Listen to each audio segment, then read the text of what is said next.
lesson in life. Don't put a box of envelopes near a stove for an extended period of time, otherwise the seals will get messed up from the propane.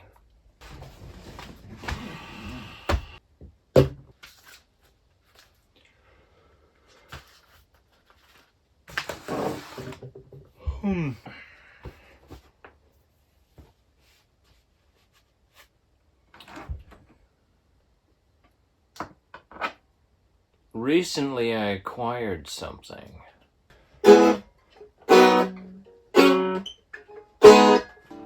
Yeah, campfire guitars are, they're much fussier. So, like, if you don't pluck the strings perfectly, then it tends not to work. But, all of those were actually pretty perfectly plucked just now, so nothing to worry about so far. But I wrote another short story and illustrated it. Since I have such an affinity to Stephen King, I figured I would write a monster story.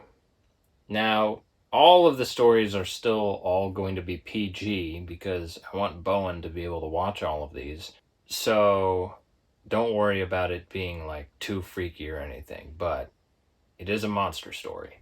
So it's time for a story, it's time for a story, a very special story, especially for you.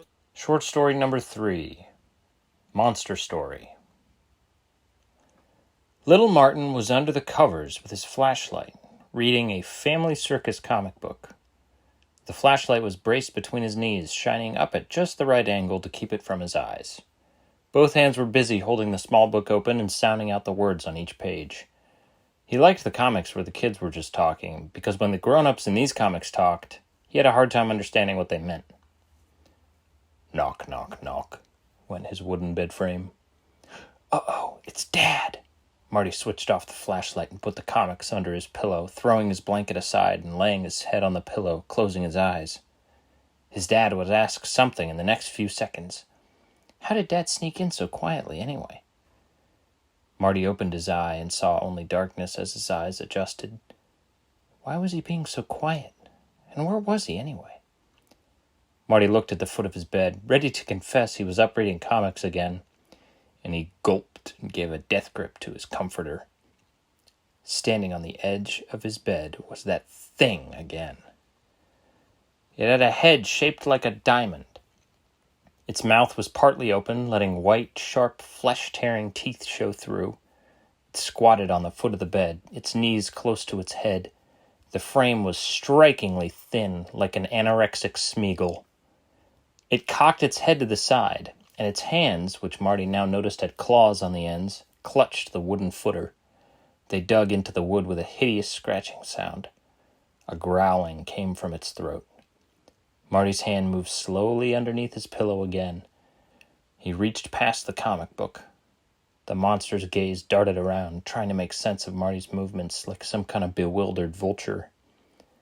Marty moved slowly, moving his hands back into view. Look, see? Just earmuffs. Nothing to be worried about. You're a nice monster.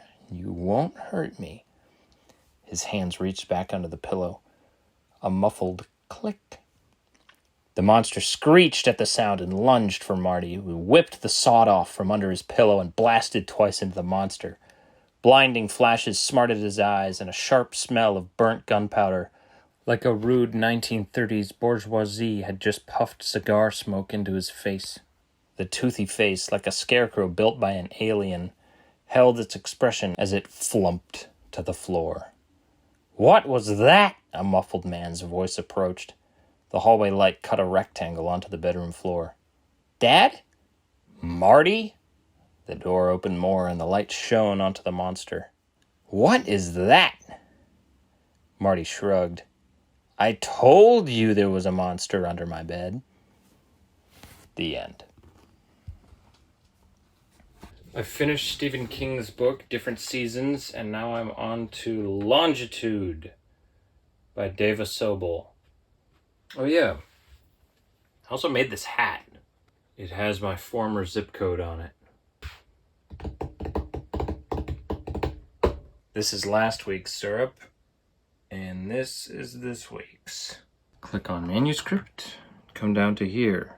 Okay, it's doing something weird, where it doesn't count all of the words in Scrivener. Let's see, let's go to the, so here's 800 words, 1400 of 800 words. I don't know why it keeps glitching out like that. Let's see if exiting out and returning fixes it. Rebooting Scrivener.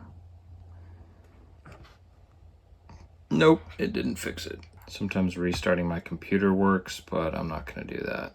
I have consistently been writing 300 words a day though, so trust me on that one.